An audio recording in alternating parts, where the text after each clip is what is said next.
Hey guys, Larry here.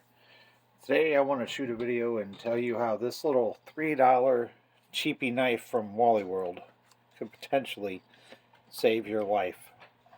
Now, I'm not talking about the whole, it's going to be some big badass survival knife.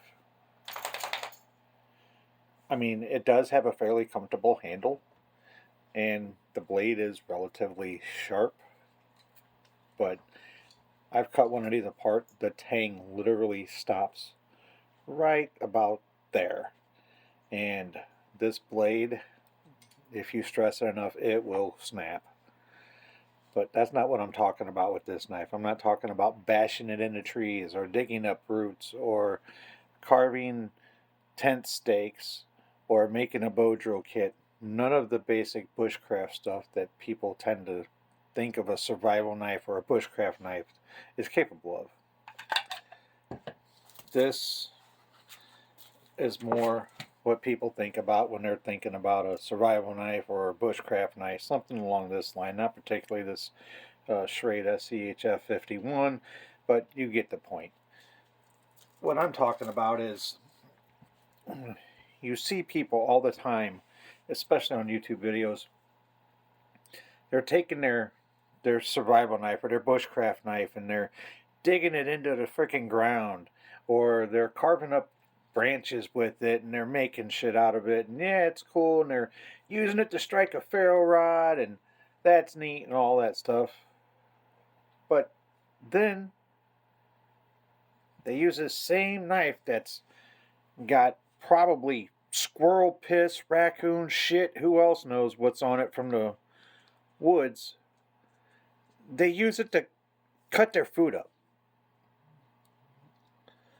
And that's just, I'm sorry, but I don't know if they're doing it just for a video, if they really do that in real life. That's asking for sickness. And if you're in a survival situation, a true survival situation, not made up some made up fantasy shit where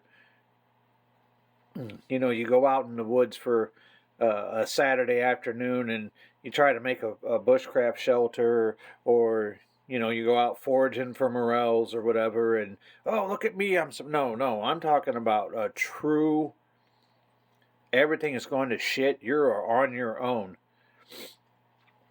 a true bug out situation. The last thing you're going to want to do is get sick or hurt yourself. That's why I said this little knife right here, this little $3 ugly but comfortable piece of shit knife from Walmart, this little bait knife, can save your ass.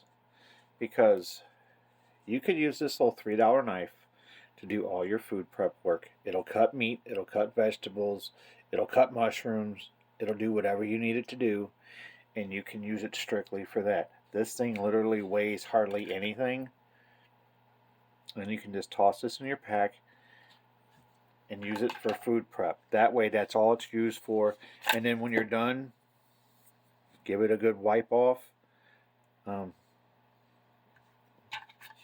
Put it back in its sheath, put it back in your pack. If you get a chance, maybe clean it with some bleach or something. But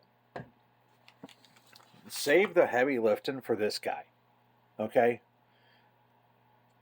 Save that for the digging into the dirt for a burdock root, or the trying to freaking carve a tree branch or chop a tree down or something. There's a lot of stuff in the forest, and especially in some of these other backwoods, that you can't see, and that's the shit that's going to get you. You might step on a copperhead, or you might get bit by a brown recluse, or even worse, a black widow. Yeah, sure, you're gonna know that. What you're not gonna know is that now you've you've ate a mushroom, or you've had some type of, like I said, raccoon shit or something on this blade. Now you've transferred that over to your food. That's just disgusting to me. This knife is literally $3. And I'm not saying you have to buy this knife in particular.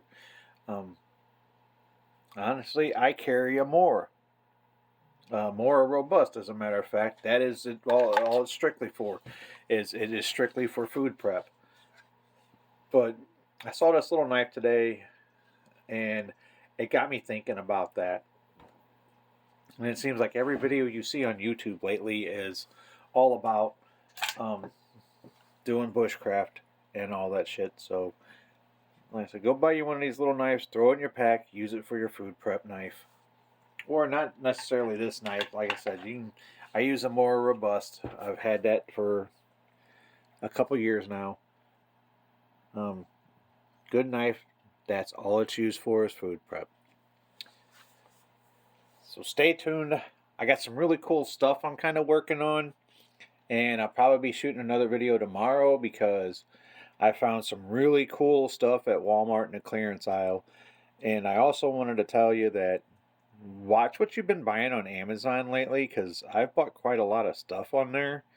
And I think Amazon's starting to sell a lot of clone stuff. We'll get into that later too. Remember, be glad you got it. Don't regret not having it. Have a good night.